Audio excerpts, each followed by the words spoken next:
Hello YouTube. हमारे साथ है फर्स्ट अटेम्प्ट में फर्स्ट प्रीलिम्स क्वालिफाई करने वाले महारथी अंशज भाई। कॉन्ग्रेचुलेशन अंशज भाई। थैंक यू उत्सव भाई, थैंक यू।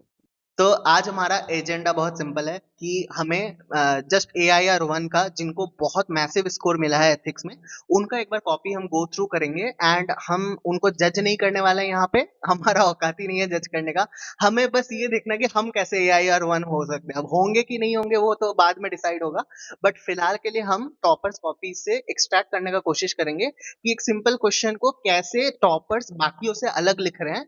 क्योंकि वहां पे जाके आपको कुछ नॉलेज का प्रदर्शन नहीं करना होता है, आपको बस अच्छे से लिखना होता है, प्रेजेंट करना होता है। यस उत्सव भाई, तो करेगा क्वेश्चन नंबर 1 से स्टार्ट। हाँ, लेट्स गो। ये है विजन का कॉपी, तो ऑल क्रेडिट्स टू विजन। ठीक है, हम बस ये कॉपी को एकेडमिक पर्पस के लिए यूज कर रहे हैं, कोई भी मॉनिटरी बेनिफिट इसमें इन्वॉल्व नहीं है। मेरा तो चैनल भी मोनिटाइज नहीं है। या तो ये एथिक्स का कॉपी है। तो पढ़ो अंशज भाई क्वेश्चन आपका एथिक्स में। तो The question is direct interactions with social groups like families and peers teach people how others expect them to behave. Likewise, a society as a whole reinforces and shapes values through its norms, institutions, media, and collective behavior.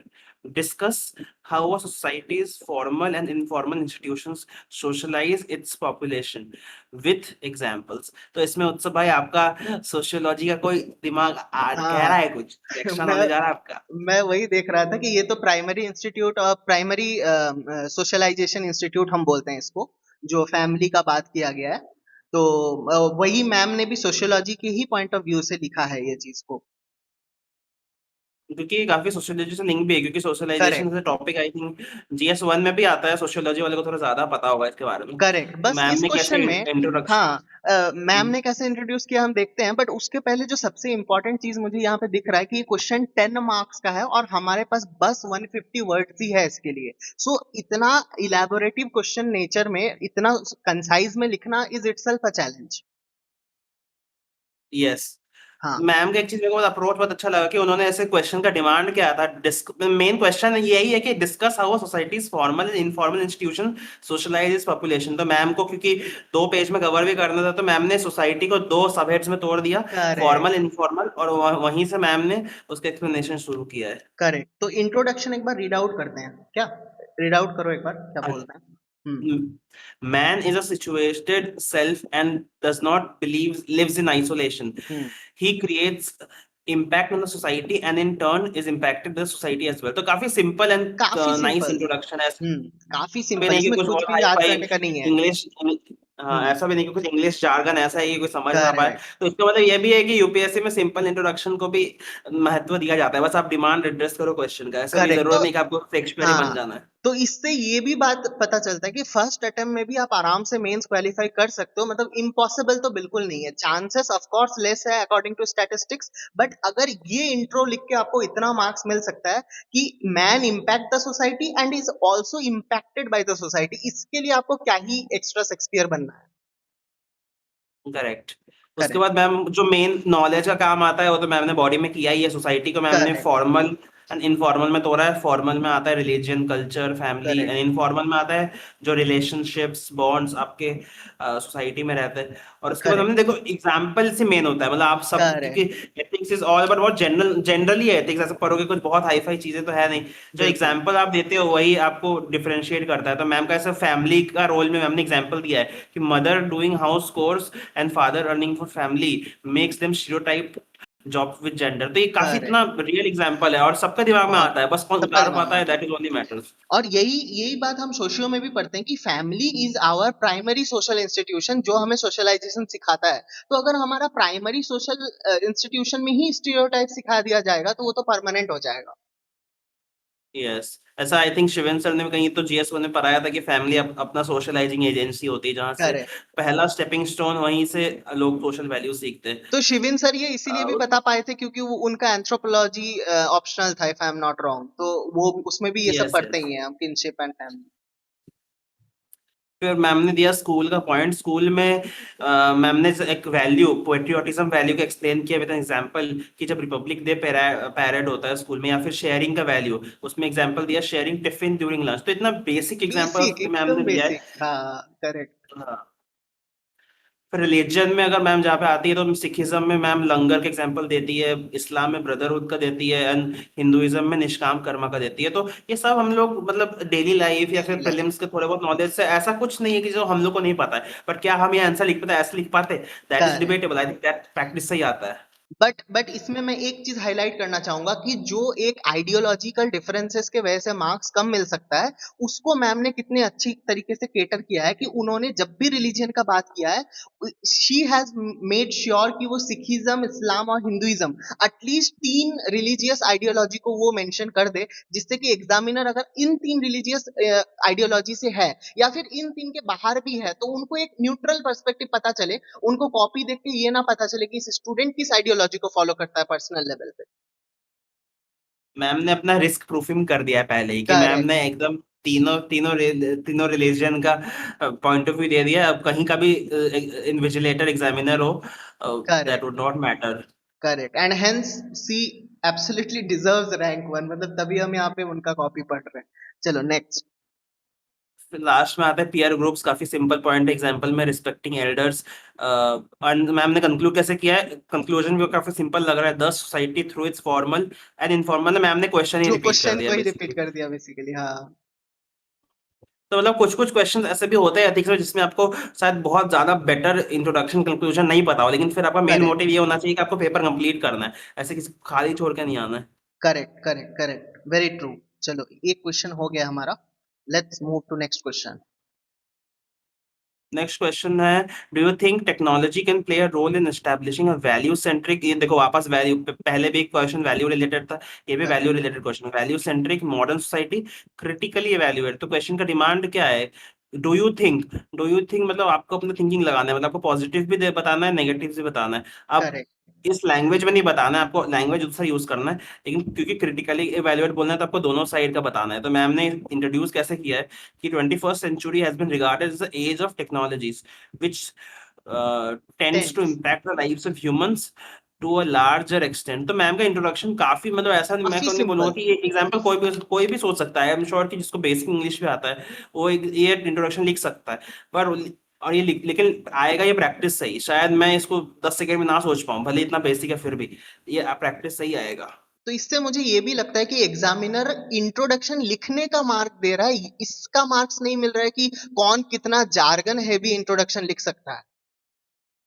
हाँ मतलब कभी अगर आप कुछ evaluation दे दो तो शायद आपको एक्स्ट्रा मार्क्स मिलता होगा, लेकिन मिलता ऐसा भी मिलता नहीं कि होगा। आपको नेसेसरी नहीं है। मतलब it is not a necessary condition कि आपको मार्क अच्छा लाने के लिए इंट्रोडक्शन एकदम शेक्सपियर लेवल का ही लिखना पड़ेगा। एंड ऑल्सो ऐसा भी नहीं है कि आपने इंट्रोडक्शन तो बहुत जार्गन हैवी कर दिया, उसके बाद क्वेश्चन ही एड्रेस नहीं किया बॉडी में, तो आपको ऐसे ही नंबर मिल जाएगा, ऐसा भी नहीं होगा।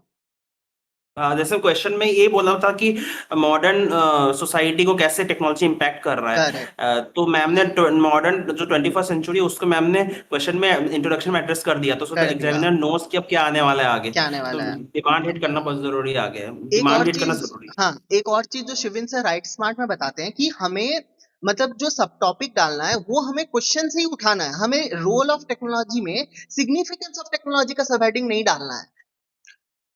जो क्वेश्चन में लिखा है वही डाल दो, ताकि एग्जामिनर को लगे कि वही एटलीस्ट उसका आंसर मिला है। Correct correct. अब मैम ने रोल ऑफ टेक्नोलॉजी में क्या लिखा है, we must understand the technology is a double edge sword which correct. Has own sets of advantages and concerns. तो जैसे हम लोग को पहले ही बताया था कि दोनों साइड एड्रेस करना पड़ेगा since it's critically evaluation. Example ने मैम ने साइबर टेक्नोलॉजी दिया है which is cyber bullying, pornography. फिर उसके बाद रोल ऑफ, अब ये मैम ने टेक्नोलॉजी का एक बेसिक इंट्रोडक्शन दे दिया कि पॉजिटिव्स भी है, नेगेटिव्स भी है। उसके बाद मैम ने मेन क्वेश्चन एड्रेस किया जो वैल्यू सेंट्रिसिज्म से था, कि correct. Role of technology in establishing a value centric society. अब टेक्नोलॉजी एक वैल्यू सेंट्रिक सोसाइटी कैसे बना रहा है, उस पे मैम ने उसमें भी मैम ने दोनों पॉइंट दिया सब पॉइंट है। बताया। Yes it can be used, और उसके बाद hence however it has challenges. मतलब आपको हर जगह पे बैलेंस पॉइंट ऑफ व्यू देना पड़ेगा, आपको किसी भी चीज का एक्सट्रीमिटी में आपको उसका साथ नहीं देना है। और मेन आपको जरूरी है कि आपको एग्जाम्पल्स, जैसे मैम ने हर पॉइंट के एग्जाम्पल दिया, डिजिटल टेक्नोलॉजी में भी एग्जांपल दिया है, रोबोटिक्स में बंडीकूट रोबोट केरला, ब्लॉकचेन में सीबीडीसी, और ये सब बहुत बेसिक एग्जांपल्स है। मतलब ये सब हम लोग प्रीलिम्स न्यूज़पेपर्स में, प्रीलिम्स मतलब नॉलेज के आर्टिकल्स से ही में, हो जाएगा। नैनो टेक्नोलॉजी में नैनो यूडी का एग्जांपल, इसमें बहुत कुछ आपको एक्स्ट्रा इन्फॉर्मेशन नहीं मिलेगा कि आपको कुछ बहुत अलग से पढ़ना पड़े। चैलेंजेस में भी एकदम बेसिक चैलेंजेस है, साइबर बुलिंग, इसमें नया में आपको वो भी आ जाएगा, deep fakes, ethical concerns correct. में GM crops, invasion of privacy. तो ये हमको यही बताता है कि अगर आप क्वेश्चन का डिमांड एड्रेस कर रहे हो और भले बेसिक भी लिख रहे हो, तो आप किल कर सकते हो एग्जाम में, ऐसे कुछ आपको टेंशन लेने का जरूरत नहीं है। मतलब मैम का हम कंक्लूजन हाँ, वापस कंक्लूजन देखोगे तो, thus technology must be used with caution to minimize negative impact. क्या ही सुंदर कंक्लूजन है, simple and sweet. Agreed agreed. And हमारा स्टैंड अप कॉमेडियंस देखने का वो साइड इफेक्ट दिख रहा है कि एग्जाम में किल कर सकते हैं हम, पूरा जार्गन हम यूज कर रहे हैं कॉमेडी का। हाँ, बट इसमें होपफुली हाँ इन्विजिलेटर भी कॉमेडी हाँ, वाले आ जाए तो मजा आ जाए। बिल्कुल बिल्कुल। और इसमें इसमें मैं एक लॉजिस्टिक चैलेंज एड्रेस करना चाहता हूँ इस क्वेश्चन में कि इस क्वेश्चन में 10 मार्क्स का था क्वेश्चन, और इसमें बहुत कुछ लिखना था, मतलब टेक्नोलॉजी का पॉजिटिव भी लिखना था, नेगेटिव भी लिखना था, और फिर टेक्नोलॉजी को value centric point of view से भी लिखना था, जो कि 2 पेजेस में लिखना एक चैलेंज तो बिल्कुल था। बट मैम ने इसमें क्या किया, इसमें ऐसे सब हेडिंग बना के नेगेटिव्स नहीं लिखा है। मैम ने एक ऐसे करके टेबल बना के, बस ऐसे एरो मार्क से 4-5 जितने भी कीवर्ड्स वो ऐड कर सकती थी वो ऐड कर दिए, तो एक इतना छोटा स्पेस में उन्होंने नेगेटिव को एड्रेस कर दिया है। तो this is commendable job, and hence इतना मार्क्स स्कोर किया है मैम ने। करेक्ट। अब नेक्स्ट नेक्स्ट क्वेश्चन में मैं देख रहा हूँ कि मैम का थोड़ा इंट्रोडक्शन चेंज हुआ है, तो चलो हम लोग हम्म वो देखते हैं थोड़ा। हम्म। क्वेश्चन है कि drop by drop is the water pot filled, likewise the wise man gathering it little by little fills himself with good। Discuss, तो एक कोट बेस्ड क्वेश्चन है, डिस्कस करने बोला है। तो मैम का इंट्रोडक्शन इसमें जाता है कि it is rightly said, we must not always strive to do great things, but little things with great love. Wow. Ma'am ने एक कोट को डिस्कस करने के लिए मैम ने खुद इंट्रोडक्शन एक कोट से दिया है, and that is also very good strategy. Similar sounding quote आप दे सकते हो to explain the first quote. Quote but highlights पहली द बार इतना, हाँ, सिग्निफिकेंट। बट पहली बार थोड़ा डिफरेंट टाइप का इंट्रो दिखा मैम का। अभी तक 2 क्वेश्चन में मैम ने एकदम बेसिक इंट्रो डाला था, अभी पहली बार कोई एक मतलब वैल्यू एडेड इंट्रो आया है। हाँ मतलब, और वो भी वैल्यू एडिशन ऐसा भी नहीं कि मैम को बहुत कुछ याद होगा तो ऐसे ही डाल दिया, करेक्ट। एकदम रिलेटेड हाँ, है क्वेश्चन से। Correct correct. क्वेश्चन, उसके बाद मैम ने वापस एड्रेस किया है, the burning issue that has caught the tension of the international forum is the climate change. और मैम ने इसको वापस current affairs like COP26 and mission life से लिंक किया ये तो पूरा है। दिस प्रीलिम्स में ही हाइलाइट्स पढ़ा था हमने। फिर वापस, मतलब मैं, ऐसा सीन है कि मैम का एग्जाम्पल यूजेज बहुत सही बहुत है, ज्यादा ऐसे है। Uses of bicycle for small distance transport, ये सब हमको सबको पता है, लेकिन इसको कौन पेपर पे उतार पाता है, that is the real game in the exam. Very true very true. मतलब I am very very impressed कि the amount of examples ma'am has used is commendable. मतलब इतना एग्जाम्पल वहां 7 मिनट में याद आना पर क्वेश्चन, कमेंडेबल। हर पॉइंट का एग्जांपल दिया मैम ने, हर इवन पॉइंट श्रीलंका एग्जाम्पल है। Banning use of fertiliser and switching to complete organic farming which hmm. Invited economic crisis. अभी रिसेंटली सिक्किम को भी डिक्लेयर किया गया India first organic correct state, तो हम लोग वो भी लिख सकते थे। करेक्ट। तो मैम का बोलना पड़ेगा। बिल्कुल बिल्कुल। आई थिंक इस क्वेश्चन में मैम ने कुछ एकदम सॉलिड कंक्लूजन अलग से नहीं दिया है, उसी पॉइंट के साथ कंक्लूड कर दिया है। तो ऐसा हम्म। भी कर सकते हैं, अगर आपके पास स्पेस कम हो तो आपको ऐसा भी कर सकते हैं। Correct correct correct. और हर क्वेश्चन में इक्वल मार्क्स भी नहीं मिलेगा। इवन अभी मैं लेटेस्ट एक ओरिएंटेशन देख रहा था पीयूष सर का, सारथी आईएएस में जो अभी आए हैं। वो बोल रहे थे कि हमें 20 के 20 क्वेश्चन को बेस्ट नहीं लिखना है, हमें 8 से 10 क्वेश्चन को अगर हम बेस्ट लिख पाते हैं तो हमें उसमें ही एज मिल जाएगा। हाँ मतलब बेसिकली आपको एटलीस्ट सारे क्वेश्चंस को एवरेज तो लिखना ही है, और आपके जो बेस्ट क्वेश्चन से मतलब आधे को आप अगर बेस्ट लिख के आधे को एवरेज में लिखोगे तो आप एज पे ही रहोगे बाकी उससे। एग्जैक्टली एग्जैक्टली, बिल्कुल। फिर नेक्स्ट क्वेश्चन आता है, एम्पैथी से रिलेटेड है। Hmm there is an ongoing debate on what constitute the core components necessary to define empathy. However, the three are that are most often included in psychologists' definitions are affective understanding, emotional कॉन्टागियन, ये भाई ये सब tough tough words यार, and हाँ cognitive correct. Perspective taking. ये तो question में देख के लोगों की आधी तो मतलब वहीं पे हम्म। हालत टाइट हो जाएगा, लेकिन देखते हैं मैम ने इसको कैसे डील किया है। Correct. Explain with suitable illustrations, मतलब एग्जाम्पल्स, डिमांड सिर्फ इतना नहीं है। हम्म। पहले तो आपको ये देखना है कि ये क्या यही तीन मोस्ट ऑफन है, उसके बाद उसको करेक्ट। एक्सप्लेन भी करना है, उसके बाद उसको इलस्ट्रेशन भी सुटेबल इलस्ट्रेशन देना है। तो देखते हैं मैम ने कैसे इसको अप्रोच किया। तो सबसे पहले तो मैम ने एम्पैथी का डेफिनेशन ही दे दिया है। Empathy is defined as the ability to understand someone else's situation by placing yourself in their shoes. काफी बेसिक अच्छा डेफिनेशन है। कंपोनेंट्स मैम ने एग्जैक्टली आपका क्वेश्चन ही उठाया, तीनों तीनों कीवर्ड्स एंड एक ट्रायंगल फॉर्म में दे दिया, ताकि थोड़ा सा पेज का स्पेस भी भर जाए और कुछ एक न्यू अप्रोच भी लगे डायग्राम देख के। उसके बाद मैम ने तीनों कीवर्ड्स को एक्सप्लेन किया है। इफेक्टिव अंडरस्टैंडिंग में मैम ने उसको वर्ड को एक्सप्लेन किया है और एग्जांपल दिया है महात्मा गांधी का, when he stood up for the cause of Harijans. Emotional contagion, ये तो पहले को मेरे को उसका मीनिंग ही नहीं पता, तो ये क्या चैलेंज पढ़ रहेगा लेते अगर क्या? आपको मीनिंग ही नहीं पता। हम्म। हाँ, तो once we understand the situation, it is next about aligning your emotion with them by understanding what now they अच्छा। Feel, how they feel. हाँ। मतलब किसी से इमोशनली मैम, रिलेट करना बेसिकली। हाँ, तो मैम ने यहाँ पे भी गांधी का एग्जाम्पल दिया है कि how Gandhi understood their plight, he formed Harijan Sevak Sangh. मतलब मैम ने उसको फर्स्ट एग्जाम्पल से लिंक कर दिया, तो कंटिन्यूटी भी बिल्ड हो गया। एंड लास्ट है cognitive perspective talking, that is once we understand and feel the situation of others, our thought process should guide and our actions accordingly। यहाँ पे मैम ने एग्जाम्पल गांधी जी का ही दिया है, asked people to clean their own toilets। तो ma'am ने example में भी एक लिंक बनाया है, ताकि तीनों में एग्जामिनर को हम्म। समझ में आए कि गांधी जी कैसे एम्पथेटिक थे, उनका एक्शंस कैसे तीनों का कॉन्स्टिट्यूट करता था, तीनों मतलब एक कीवर्ड्स का। तो इंसान दैट में, इज हाँ, एक इंसान में कैसे तीनों अलग अलग क्वालिटीज अवेलेबल है वो दिखाने का ट्राई किया मैम ने यहाँ पे। हाँ, और इंट्रोडक्शन वापस आई थिंक मैम का यूएसपी ही है कि इंट्रोडक्शन हम्म। कंक्लूजन एकदम बेसिक लिखेंगे। Empathy is not just about understanding but also doing the right thing. वाह वाह वाह, इसके लिए कुछ भी याद करने का जरूरत नहीं, कोई डेटा नहीं चाहिए, कोई कोट नहीं चाहिए। सही में।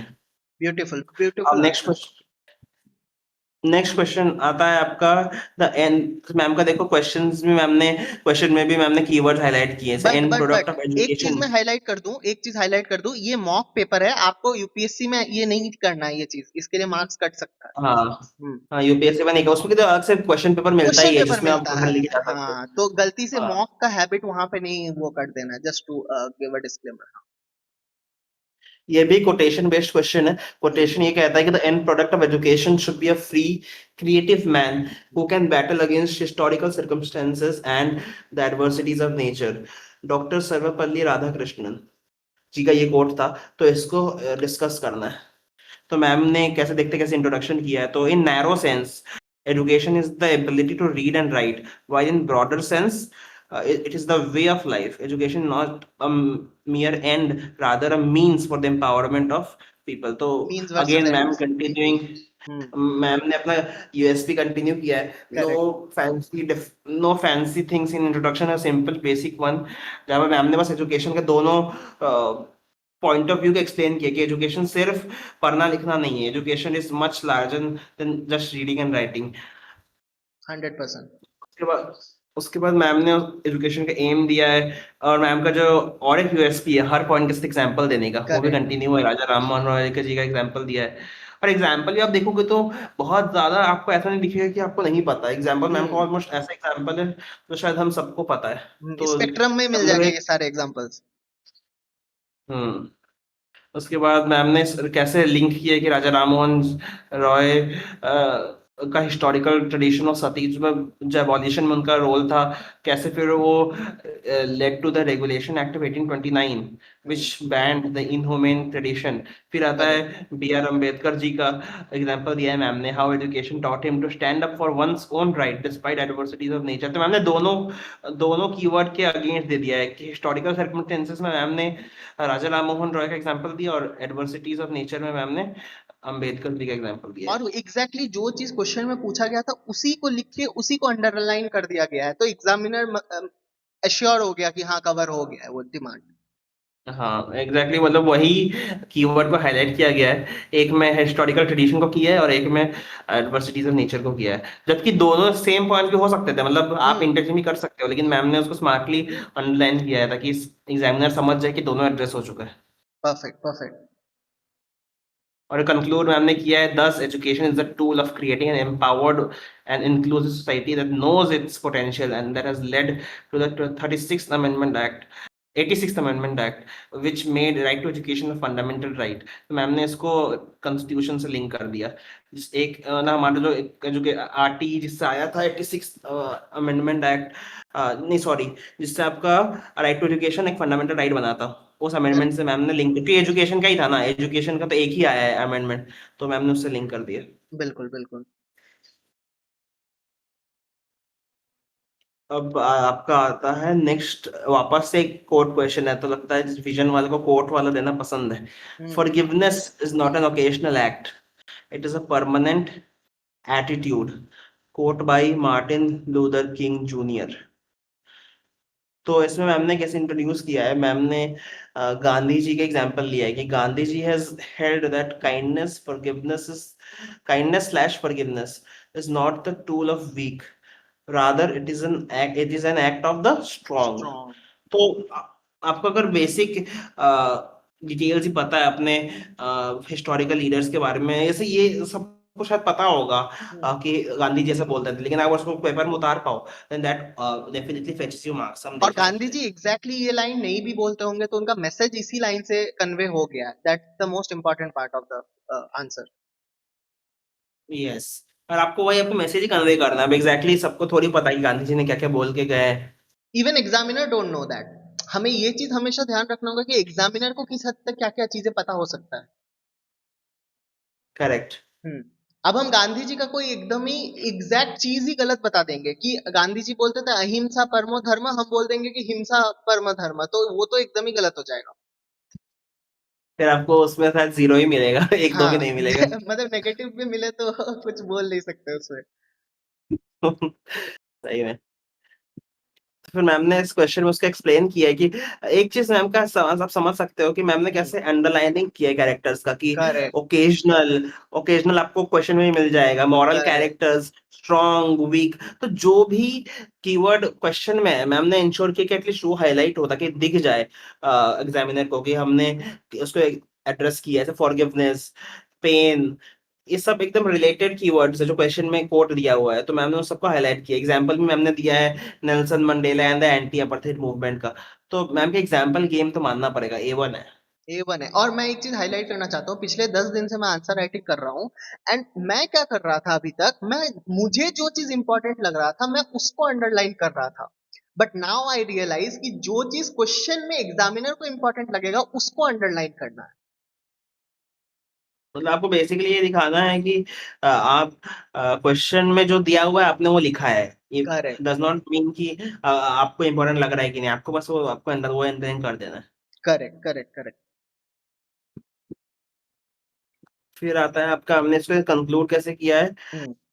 forgiveness as a value is integral to the human life because it has less to do with the other person and more about हाँ। our one's liberation liberation. from the pain caused by others. It is about understanding that is not about always holding grudges. It is also about letting go. ये तो मुझे लगता है कि जो हम लोग लाइफ में रियल लाइफ में भी फेस करते हैं कि आपके साथ कोई कुछ गलत कर दिया तो उस चीज को आप कैसे हैंडल करते हो। अगर आप एज ए ह्यूमन अपना डेली लाइफ में एक अच्छा अंडरस्टैंडिंग ह्यूमन हो तो आप आंसर में वो चीज रिफ्लेक्ट हो जाएगा आपके आंसर। क्लियरली मैम कॉपी से तो वही दिख रहा है। क्लियरली क्लियरली क्लियरली दिख रहा है। इवन मैम के साथ अगर हमें कन्वर्सेशन करना मिल जाए कभी गलती से, तो आई एम श्योर कि अगर हमें 1 घंटा बात करने मिलेगा तो हमें यही आंसर्स का मैसेज रिफ्लेक्ट होगा कन्वर्सेशन में। करेक्ट। हम्म। अगर वैसा नहीं होता तो फिर मैम इसको कॉपी में रिफ्लेक्ट ही नहीं करा पाती इतना जल्दी में। इम्पॉसिबल इम्पॉसिबल, 7 मिनट्स में आप फेक नहीं कर सकते हो। वहां पे आप प्रीलिम्स में तुक्का मार सकते हो, मेंस में तुक्का नहीं मार सकते। करेक्ट। नेक्स्ट क्वेश्चन है, अच्छा मैं एक बात बोलता हूँ, वापस। ऑलरेडी 20 मिनट्स का रिकॉर्डिंग हो चुका है तो हम 10 मिनट 10 मार्कर क्वेश्चन से आगे बढ़ते हैं। हमें 10 मार्कर क्वेश्चन का एक हैंग तो मिल गया कि कैसे मैम एड्रेस कर रही है। यस यस, ये भी सही रहेगा, हाँ 15 मार्कर वाला जाते हैं। हाँ, हम थोड़ा 2 पेजेस क्वेश्चन पे मूव करते हैं। एंड मैं भी ये कॉपी फर्स्ट टाइम देख रहा हूँ, तो मुझे भी आइडिया नहीं है एक्चुअली वो कौन से पेज में है, तो मैं स्क्रॉल कर रहा हूँ। Let's see. इन सब 10 मार्कर है एंड बहुत सारे क्वेश्चन है, ऑब्वियसली 20 क्वेश्चन होंगे। हाँ, पहला केस स्टडी है, आई थिंक सेक्शन बी आ गए हम। 29 पेज नंबर, अंशुल भाई। हाँ, मिल गया केस स्टडी। हाँ, तो इन थोड़ा केस कैपिटलिस्ट स्टडी को मार्केट देखते वाला हैं। ना। हाँ, केस स्टडी देखते हैं, थोड़ा मजा हाँ। आएगा केस स्टडी में। चलो शुरू करो केस हाँ, स्टडी। क्वेश्चन पहले क्वेश्चन एक बार देख लेते हैं, उसके बाद देखते हैं। In a hmm. Capitalist market the goal of a business is to sell a product to satisfy demand. In this context, a company's objective is to maximize profits. However, there are industries where the social good should take precedence over profits, and the pharmaceutical industry is an example of one such industry. Recently, an incident of arbitrary pricing by a pharmaceutical company has come to light. After years of research, the concerned company released a medicine for the treatment of a rare disease. It holds the patent for the medicine and has spent considerable research and development resources to produce the medicine. But the extraordinarily high price it has fixed for the medicine has not only dashed the hopes of patient suffering from the rare disease, but has also shocked the conscience of the public at large. However, there are also some who are arguing that forcing the company to cap the price of the medicine will disincentivize pharmaceutical firms to conduct research and produce treatments for rare diseases in the future. In this context, answer the following. तो इसमें हम लोग ऐसा भी कर सकते हैं कि हम थोड़ा सा खुद भी सोचते हैं कि क्या हो सकता है ऐसा, क्योंकि केस स्टडीज में आपको अलग से कुछ नॉलेज तो चाहिए नहीं, और फिर देख सकते हैं कि मैम ने क्या अप्रोच दिया है। Correct correct correct. तो सबसे पहले तो हमें स्टेक तो होल्डर अप्रोच, मतलब स्टेक होल्डर आइडेंटिफाई करना पड़ेगा इसमें।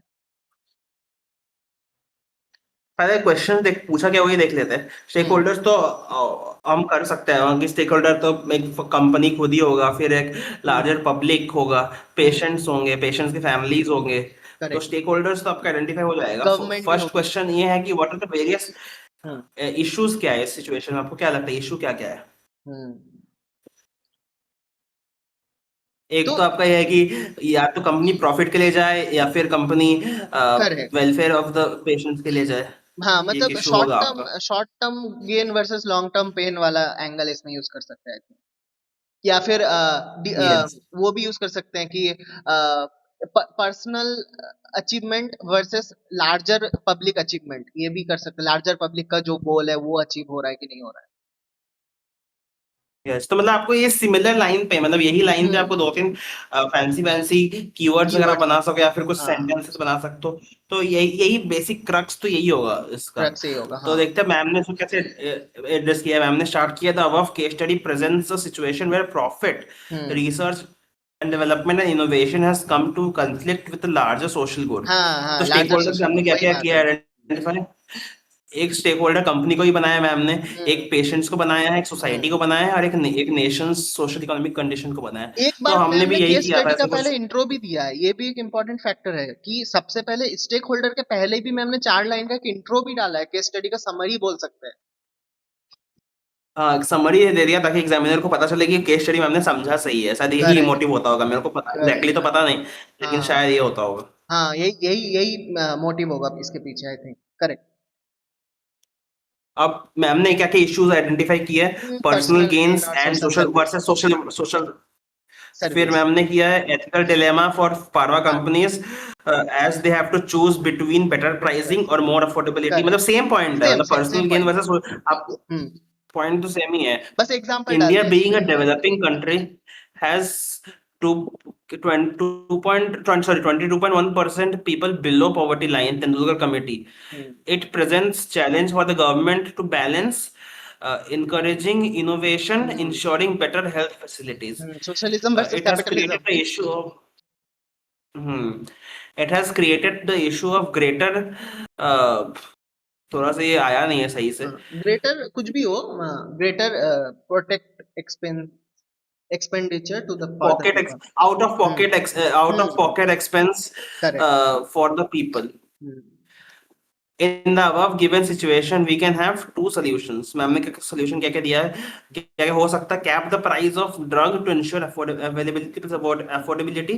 No cap to allow R&D and encourage. Ma'am ने दोनों solution दिया है. अब मैम क्या करेक्ट। choose करेगी? हम्म। Both cases has its own set of merit and demerit. Hmm. Here we will be analyzing the first option. तो ma'am पहले first option analyze कर दी, जहाँ पे cap करने बोली है, capping the correct. price. In correct. India, in India, National Pharmaceutical Pricing Authority looks after the pricing of medicines.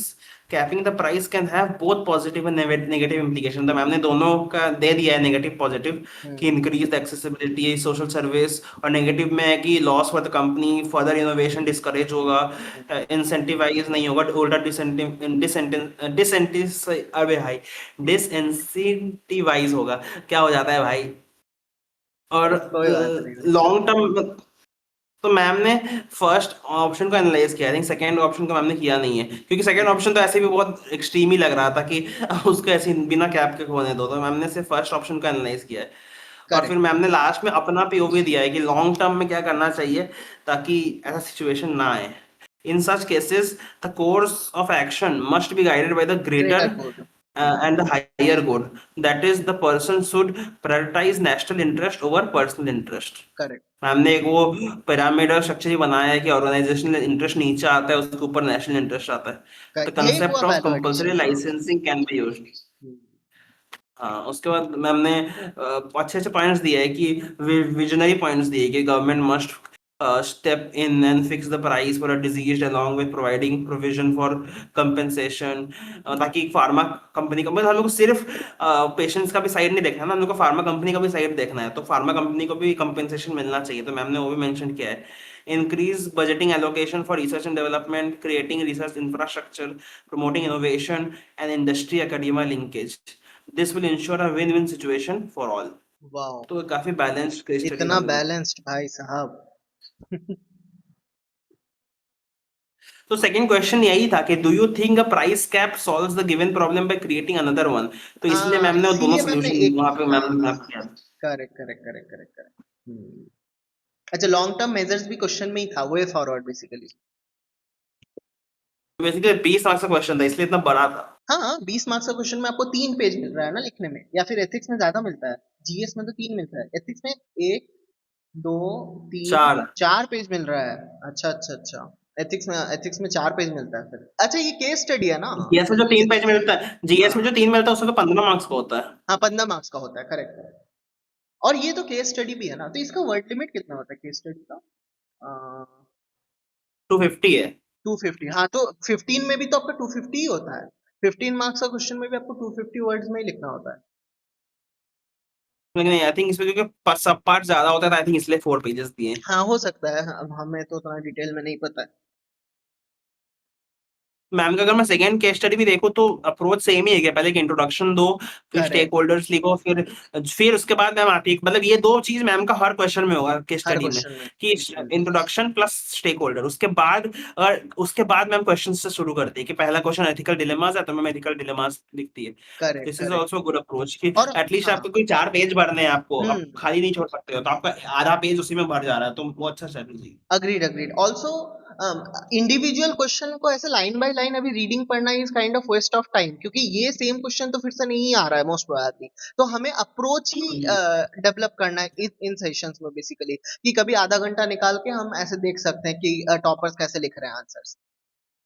हाँ, ताकि आपको एक वो इनर्शिया भी खत्म आपको लगेगा। हम लोग बहुत लोग आंसर इसलिए नहीं लिखते कि उनको लगता है कि टॉपर्स नहीं पता क्या ही लिखते होंगे, लेकिन टॉपर भी हाँ, वही लिख रहा है, तो कुछ जैसे बहुत ज्यादा इनिशियल ऐसे नहीं डेज है। में, अगर अगर हम अभी एक चीज रिवील करते हैं हम लोग यहाँ पे, कि जब इनिशियली हम लोग प्रीलिम्स का मॉक देते थे, तो मैं और अंशज भाई एक ही मॉक पेपर को साथ में देते थे। तो इससे हमारा हाँ, इनर्शिया काफी ब्रेक हुआ था, एंड उसमें थोड़ा मार्क्स इन्फ्लेटेड आते थे, क्योंकि ऑब्वियसली 2 जन का स्कोर उसमें वो क्यूमुलेटिव हो रहा है। बट आई थिंक वही हमारा इनिशियल इनर्शिया ब्रेक करने में बहुत हेल्प किया था। फिर उसके बाद हमने मॉक से डरना बंद कर दिया, फिर हम आराम से देते करेक्ट थे मॉक्स। आई थिंक करेक्ट। That helps. हाँ, एक अप्रोच पता चल गया था कि कैसे अप्रोच करना है जो क्वेश्चन नहीं आ रहा है। ऐसा भी एक बार हुआ था कि हमने स्टार्ट किया था और पहला ही 10-15 क्वेश्चन हमें नहीं आ रहा था, कोई आई थिंक फोरम का था, मोस्ट प्रोबेबली वो सिमुलेटर था शायद। तो फिर भी हाँ, हमने उसमें किया था उसको डील। तो ऐसे मतलब हेल्प तो होता है किसी और का अप्रोच के साथ अलाइन होने से। इनर्शिया ब्रेक हो जाता है उसके बाद, तो फिर देखो आपका ही मेहनत है उसके ऊपर। बिल्कुल, बिल्कुल। तो आई तो थिंक ये तो आज के लिए इनफ रहना चाहिए, हाँ, आपको क्या लगता है? I think we should keep it till here only, and comments में बताना अगर हमें ये चीज करना चाहिए, रिकॉर्ड करके यूट्यूब पे डालना चाहिए, क्योंकि हम तो अपने में तो करेंगे ये चीज, हर सब्जेक्ट हर पेपर का करेंगे, क्योंकि ये बहुत ही इंपॉर्टेंट एक स्टेप है आई थिंक मेंस के पहले। तो इफ यू गाइस वांट तो हम कमेंट करना। और अंशज भाई, आप कुछ बोलना चाहते हो आउटरो में? बस मैं बोलूंगा थैंक यू उत्सव भाई फॉर हैविंग मी, लाइक मेरे को भी फ्रेश पर्सपेक्टिव मिला, क्योंकि मैंने भी आज से पहले ऑनेस्टली, मैं तो अभी कंटेंट पढ़ने में ही ध्यान दे रहा हूँ, तो मैं अभी हम्म। तक टॉपर कॉपी एनालाइज किया नहीं था। मुझे भी हम्म। ऐसा फियर था कि नहीं पता टॉपर्स क्या ही लिखते होंगे, तो ये मेरे लिए खुद एक शॉकिंग चीज था कि टॉपर्स भी नॉर्मल चीज ही लिखते हैं। नॉर्मल यू चीजें जस्ट हैव लिखते टू हैं। Focus on answer writing and time management. I think those two are more important than आप कितना कंटेंट किंग बनते हो, वो मैटर नहीं करता। व्हाट मैटर्स है आप लिख कितना पाते हो। करेक्ट गाइस, इवन मैं अंशज को यही बात बता रहा था कि अंशज भाई, आप अभी कंटेंट पे फोकस करो, एंड मैं आपको जबरदस्ती आधा घंटा दिन में निकालने का कभी बोल दूंगा, कभी आप ब्रेक लोगे, and उसमें हम आंसर राइटिंग भी, अप्रोच भी डेवलप कर लेंगे, तो that will eventually help both of us. और बाकी अंशज भाई, बहुत लोग कमेंट्स कर रहे थे कि आपको प्रीलिम्स कैसे आपने फर्स्ट अटेम्प्ट में क्वालिफाई किया, उसके वीडियोस बनाने, एंड आपने क्या एक्स्ट्रा ऑर्डिनरी किया वगैरह वगैरह। तो वो सब का वीडियोस आप मेंस के बाद बनाओगे, उसका कमिटमेंट चाहिए सबको। देखिए हमने कुछ एक्स्ट्रा ऑर्डिनरी तो नहीं किया, हमने जो किया है वो उत्सव भाई के साथ ही किया है, लेकिन मेंस के बाद इतना तो श्योर है कि हम लोग इस चैनल पे प्रीलिम से रिलेटेड जितना भी हमको थोड़ा बहुत पता है उतना हम लेट्स गो, नॉलेज शेयर करने की फुल ट्राई करेंगे। Let's go, let's go. और अगर हमें साइड में कोई बिजनेस चलाना होगा तो हम मेंस के बाद एक प्रीलिम्स का कोर्स ही लॉन्च कर देंगे, क्या आंसर भाई? यस ब्रो यस, ये भी सही आइडिया है। तो वो हम देखते हैं, एंड आप लोग कमेंट्स में बताना कि कैसा लगा आपको ये एक्सरसाइज। ठीक है, एंड हम लोग ऑनेस्टली, हम लोग यहाँ पे कुछ भी गाइड नहीं कर रहे हैं, हम लोग बस खुद सीख रहे हैं, वो चीज पब्लिक को भी बता रहे हैं, बाकी बाकी सबको बता रहे हैं पब्लिकली। यही बस पॉइंट है। तो या that is it for today guys, keep smiling.